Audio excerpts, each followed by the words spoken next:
மீனாட்சி பதிப்பகம் வழங்கும் சுருக்கெழுத்து ஒலிநாடா. தமிழ் சுருக்கெழுத்து உயர்வேகம் நிமிடத்திற்கு 120 வார்த்தைகள் கொண்ட வினாக்கள். பிப்ரவரி 2023. முதல் தாள்.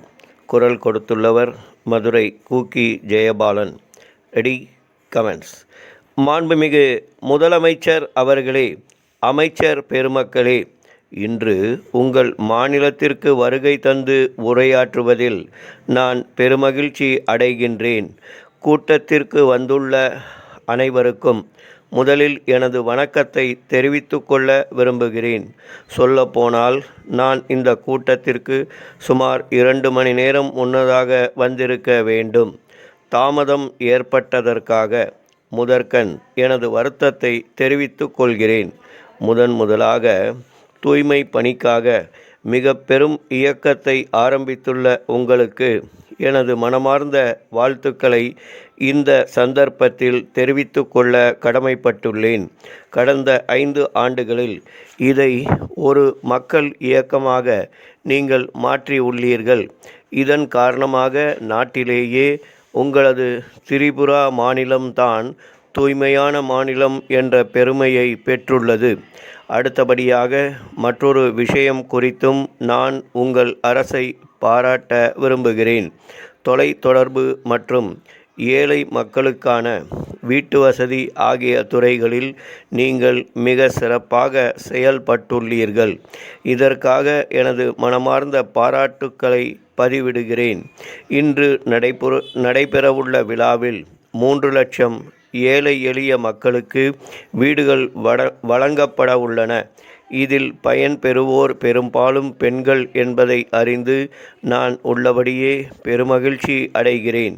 மாண்புமிகு முதலமைச்சர் அவர்களுக்கு என் நன்றியை தெரிவித்துக் கொள்கிறேன். கடந்த 10 ஆண்டுகளாக வடகிழக்கு பகுதிக்கு அதிக திட்டங்களை மத்திய அரசு வழங்கி வருவதை எடுத்துக்காட்ட விரும்புகிறேன். இப்பகுதிகளை நாட்டின் பிற மாநிலங்களோடு இணைப்பதற்கு மத்திய அரசு பல்லாயிரம் கோடி ரூபாய்களை செலவிட்டு வருகிறது என்பதை சுட்டிக்காட்ட விரும்புகிறேன். அதேபோல இப்பகுதிக்கான மருத்துவ சேவைகளுக்கு அதிக தொகை ஒதுக்கப்பட்டுள்ளதையும் நினைவுபடுத்த விரும்புகிறேன். சாதாரண மக்களுக்கு தரமான மருத்துவ வசதி அருகிலேயே கிடைக்க வேண்டும். அப்போதுதான் மனித வளம் உயரும் என்று சொல்லிக்கொள்ள ஆசைப்படுகிறேன். மாநில அரசும் இதற்கு ஒத்துழைக்க வேண்டுமென்று கேட்டுக்கொள்ள கடமைப்பட்டுள்ளேன்.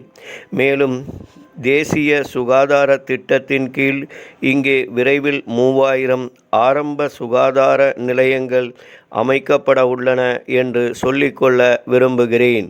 அடுத்தபடியாக முக்கியமான விஷயம் ஒன்றை குறித்து உங்கள் கவனத்தை ஈர்க்க விரும்புகிறேன். இதுவரை வரலாற்றில் இல்லாத அளவுக்கு எங்களது ஆட்சி காலத்தில் இப்பகுதியில் சுகாதார வசதிகளும் சமையல் எரிவாயு வசதியும் வழங்கப்பட்டுள்ளது. இப்படிப்பட்ட திட்டங்களால் சாதாரண மக்கள், குறிப்பாக பெண்கள் அதிக அளவில் பயனடைந்துள்ளனர் என்றால் மிகையாகாது. அதே நேரத்தில் இப்பணி மேலும் தொடரும் என்று உறுதியளிக்க விரும்புகிறேன். மற்றொன்றையும் உங்களது கவனத்திற்கு கொண்டுவர ஆசைப்படுகிறேன். அதாவது மகளிர் வேலைவாய்ப்பு திட்டங்களை பெருக்க வேண்டுமென்று மாநில அரசை கேட்டுக்கொள்ள விரும்புகின்றேன். இதற்கு மத்திய அரசு தேவையான அனைத்து உதவிகளையும் வழங்கும் என்று இந்த நேரத்தில் உறுதி கூற விரும்புகிறேன். இந்த சந்தர்ப்பத்தில் மற்றொரு கருத்தையும் சுட்டிக்காட்ட விரும்புகிறேன். இம்மாநிலம் பழங்குடி மக்கள் அதிகமுள்ள மாநிலம். எங்களது ஆட்சி காலத்தில் பழங்குடியினர் நலனுக்காக சுமார் 80,000 கோடி ரூபாய் ஒதுக்கப்பட்டுள்ளது என்று கூறி இதனை உரிய முறையில் பயன்படுத்த வேண்டும் என வேண்டி விரும்பி கேட்டுக்கொள்கிறேன்.